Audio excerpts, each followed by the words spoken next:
देख पा रहा हूँ कमेटी के साथ सहयोग कर रहे हैं। आज विशेष खाली में कमेटी का धन्यवाद करूं तो कुछ कम हो जाएगा। मैं धन्यवाद करना चाहता हूं इस गांव के प्रत्येक व्यक्ति का, प्रत्येक नागरिक का, हर एक माताओं का, बहनों का, बुजुर्गों का, जिन्होंने इतना विशाल मेले का आयोजन, इतने बड़े सेवा भाव का आयोजन जो विगत 1.5 माह से कर रहे हैं। और तो और इस बात के लिए एक मिसाल हो गया पूरा शक्ति फार्म क्षेत्र के लिए, जहां आबादी बढ़ रही है, हमारे बच्चों के मैदान के खेल पूजा का स्थान कम होता जा रहा है, वहां इस गांव ने 1.5 एकड़ जमीन लेकर एक मिसाल कायम की है। निश्चित रूप से आने वाला कल इस गांव का, इन्हीं पूरे शक्ति फार्म क्षेत्र का बहुत ही उज्जवलमय है। मैं धन्यवाद देना चाहता हूं बाहर से आए हुए आगंतुक प्रत्येक भक्तजनों का, जिन्होंने चाहे वो सन्यासी के रूप में आए हो, चाहे भक्ति के रूप में, उनके पैरों की धूली जो हमारे माथे में लगती है तो हमें महसूस होता है ये चंदन का शीतल एहसास है।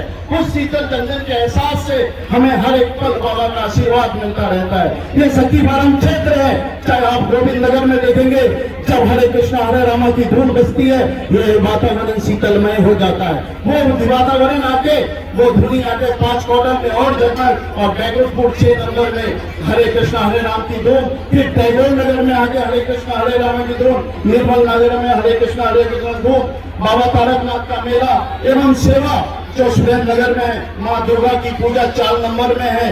चाहे आप इधर हमारे गुरुग्राम में चले जाइए, चाहे हमारे अरविंद नगर में चले जाइए, चाहे राजनगर में चले जाइए, काली पूजा हो, हर जगह कहीं ना कहीं आपको मेला और ऐसा सानिध्य मिलेगा। आप लोगों के प्यार, मोहब्बत और आशीर्वाद और सेवा भाव से मैं भारत के चारों धाम घूम चुका हूँ। ये प्रभु कृपा है, किंतु मुझे शक्ति फार्म के प्रत्येक गांव में जिस तरह से पूजा महोत्सव और ये वातावरण मिलता है, ऐसे पूरे भारत में कहीं नहीं है। और ये निश्चित रूप से आप लोगों का प्यार है जो निरंतर सदा यहाँ बढ़ता चला जा रहा है। बाबा का धाम यहाँ पे एक प्राय बन चुका है। यहाँ पे आए हुए हर एक माताओं के लिए मनिहारी की दुकान की हर सुंदरता बरकरार रही है। बच्चों के लिए झूले का खेल जो कि उनके मन को और विशाल रूप से देता है, तो युवाओं के दिलों की धड़कन बन चुकी है ये मेला।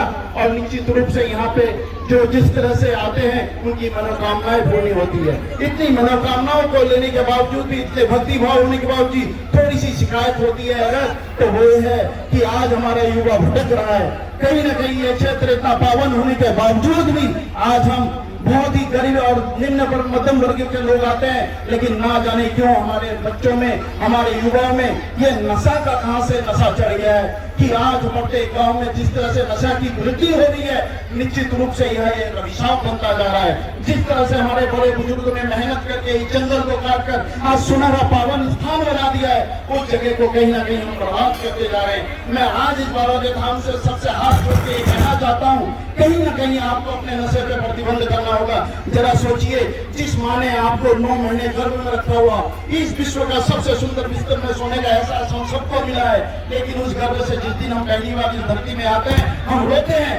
जानते हैं क्यों? शायद हमने इस विश्व का सबसे सुंदर और महिमा में बिस्तर छोड़ के आज इस पृथ्वी में आए, लेकिन उस माँ के अपने मेहनत करके, जिस तरह से आप 7 बजे स्कूल जाती हैं तो वो 5 बजे जाती होगी, आप स्कूल क्या भोजन लेके जाएंगे, आपसे 1 घंटा पहले बनाती, आप क्या कपड़े पहन के जाएंगे, आपके आने से पहले वो वस्त्र धुलकर प्रेस हो जाता है। पिता आपके 9 महीने गर्भ में जब आपकी माता रखती है तो पिता 90 साल के लिए आपको दिमाग में रखता है, आपके परिपूर्ण व्यवहार के लिए वो दिन रात मेहनत करता है, आपके खून पसीने को एक करके आपके भविष्य को सुंदर बनाता है। और आप जरूर सोचिए कि इस जीवन में सबसे बड़ा कठिन पल वो होता है जब एक बेटा बाप के कंधे में शमशान घाट आता होगा। और ऐसी परिस्थितियां हम जनप्रतिनिधियों लोगों के सामने नित्य बढ़ती आता रहता है। तो कहीं ना कहीं इसके लिए इतना पूजा पाठ, इतना त्योहार, इतना खेलकूद उस समय बेकार हो जाता है जब ऐसा मानवीय दृश्य हम लोगों के आंखों के सामने आता है। क्यों ना हम ऐसा एक पहल करें, जिस माँ ने हमारे लिए इतना मेहनत की है, जिस बाप ने, जिस परिवार में हमको बचे हैं, जिस संसार रूपी में हम जा रहे हैं, जहाँ पूरा समाज आज पहला वैसाख बना रहे हैं, जहाँ पूरा विश्व बंगाली समाज को बुद्धिमत्ता का सर्वश्रेष्ठ मानता है, तो आज हम इस नशे में क्यों बढ़ते जा रहे हैं? कहीं ना कहीं हमें ये नशे को दूर करना ही पड़ेगा, क्योंकि जब तक हम नशे से दूर नहीं होंगे तब तक हमारा ये दिखावा है।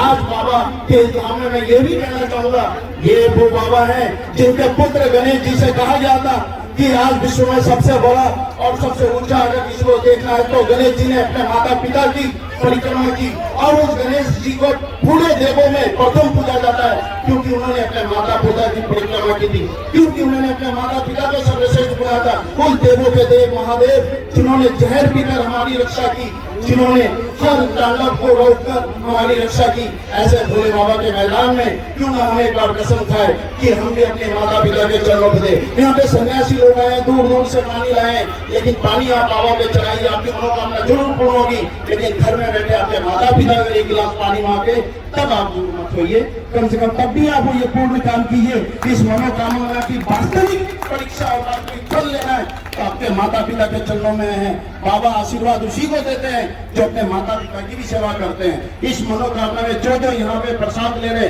सभी भक्तों से मैं ये कहना चाहूंगा,